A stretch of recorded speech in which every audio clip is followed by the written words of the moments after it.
good. Yo, so wonderful game we just witnessed there. Yeah, not as wonderful as you might think. Yeah.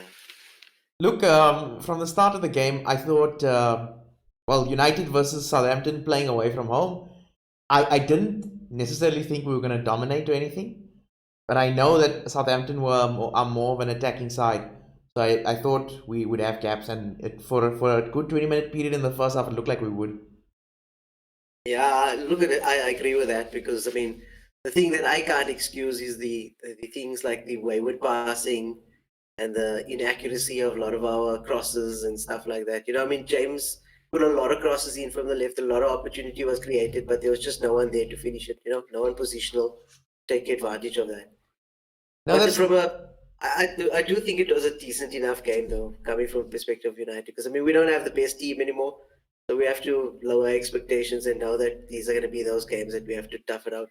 But I mean, after the red card with Danzo, and I yeah. don't know Danzo, but I mean after that red card, I thought we'd push a bit more and dominate a bit better, but no, I didn't see that. You know what I don't notice any United fan talking about is like, look, I mean, everyone wants to throw the blame on players like Pogba and stuff like that. Like, yes, we were sloppy and stuff like that. And normally I would say, you know what, you can't blame the manager for sloppy passing and stuff like that. But you know what it is? I think it's a complete lack of team chemistry. You know, because the tactics, I think the tactics are the tactics are restraining this team. You know, I noticed Yeah. throughout that game, no matter what the situation, we tried to play the ball out from the back.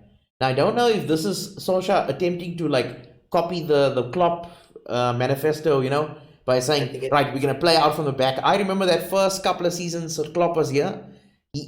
Liverpool used to play like to a fault, play out from the back, and it used to result in like goals that they didn't necessarily need to concede, right?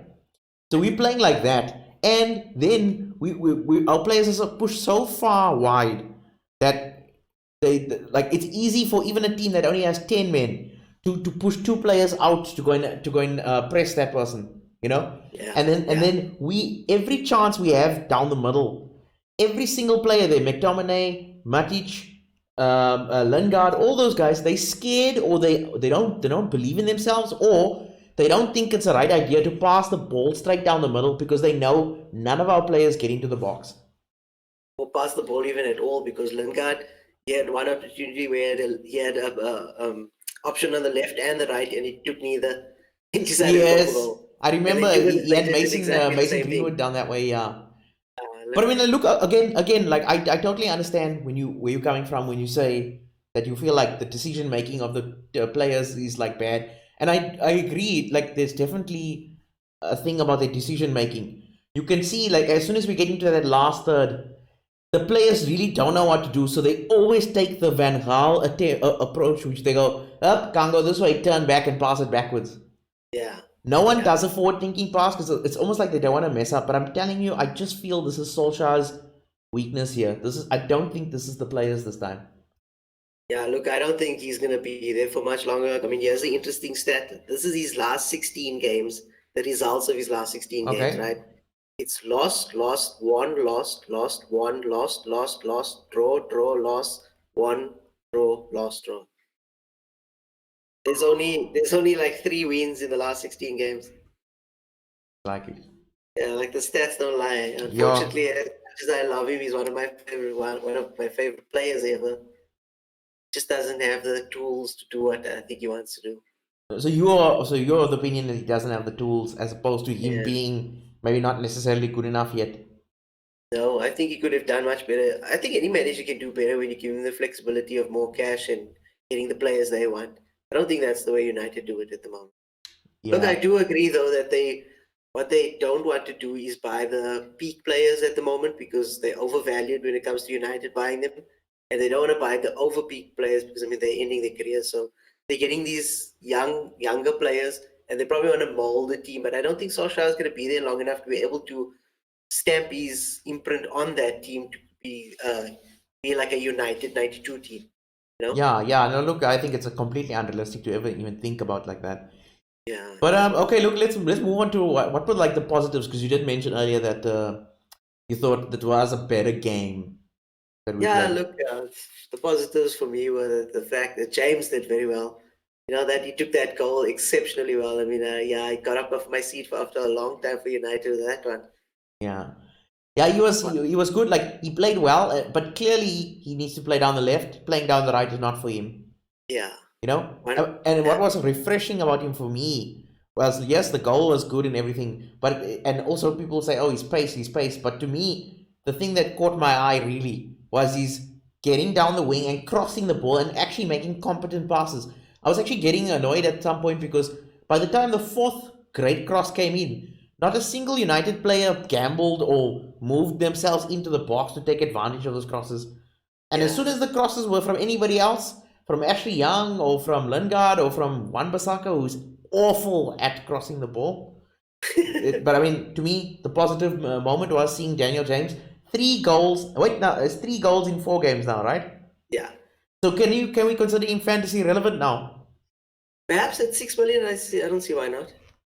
Especially anybody that might, any genius that might still have Martial in their team. Well, you'll be back after the international break, apparently, so it's not that bad. Okay, so you would caution patience with them. Yeah, why not? You got a squad. Hold on. Okay. And were there no other positives? I thought De Gea had a better game, but I Yeah, mean, the he wasn't commentator said at it fault. right. He wasn't at fault for the goal. I mean, Vestergaard just turned into Thor that time.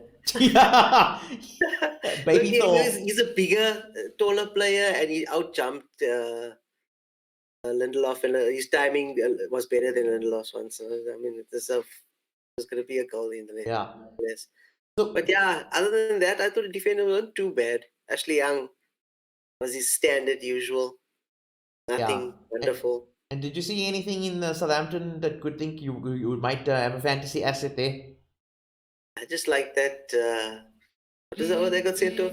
Danzo. Danzo, just because of his name. I don't know Yeah, what clearly price. anime fans here.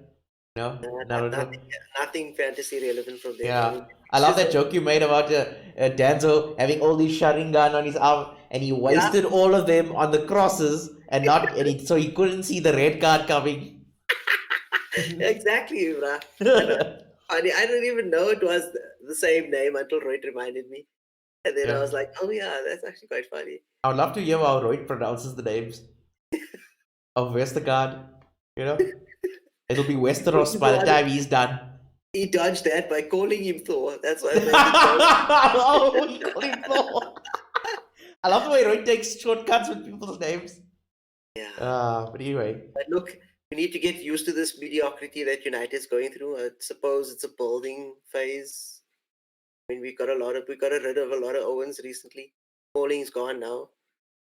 Sanchez is gone now. So he has to make do with what he has. Yeah. We can't expect him. That team is never going to win the league.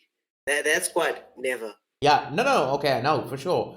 But I'm actually I paused a little there when you said never because I thought we'll never get fourth spot because at the moment we don't look like we get fourth spot. Like I cannot even see how we will win a game, let alone getting fourth. Like Leicester look better than us. I said sixth, and I'm sticking with it. Yeah, but even sixth requires stringing some wins together. I'm saying at this point in time, I can't even see us stringing. I don't know if I'm being completely pessimistic, but I think perhaps you are, man. Once Martial comes back and Rashford, I think Rashford was the other positive. He's just going from strength to strength. That, like, I really like what's happening with him. I can't wait to see the finished product with him. yeah, I like these the couple of crosses that he whipped in.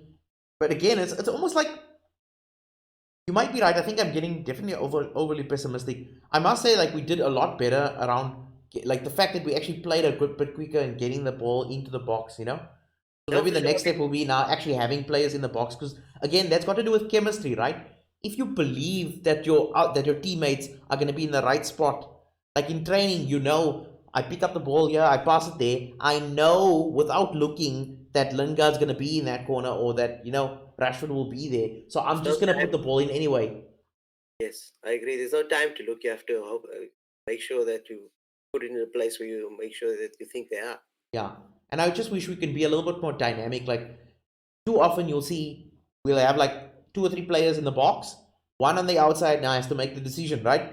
But no, like they'll carry the ball forward. They won't look around to see if there's any support, and nobody comes to support them. Like a team member will only support them from behind, and that the only option you have then is I don't know what to do here. I'm gonna pass it back, and once you pass it back, teams have realized they can just press us, and then once they press us, our defense falls apart.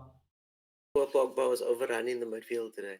Yeah, but you can't blame him. He actually I thought he had a decent game. Yeah, I mean, not like an 8 out of 10 or a 7 out of 10 or anything, but he had a very decent game. I mean, a couple of times he managed to keep the ball, but did you notice how also Southampton did persistent fouling, like deliberate persistent fouling? Every time we just got going, they made sure to knock us down a peg. I was like, yo, are we playing again? Have we become Arsenal? We have, right? We've become brittle. Yeah. Yeah. Well, hopefully the next few results and hopefully the rest of this game day or game week, sorry, will get us some points because I got absolutely nothing out of this game. Yeah, completely zero. Hopefully the international break will bring a fresh perspective from United and they can go. Yeah, no for. Anyway, Such, that's it for this reaction here. And listen to the managers out there, if you like this kind of thing, if you'd like us to react to more matches, maybe not just Man United matches, just leave a comment in the section below and make sure to like and subscribe this video. Otherwise, cheers, Such. Cheers, man.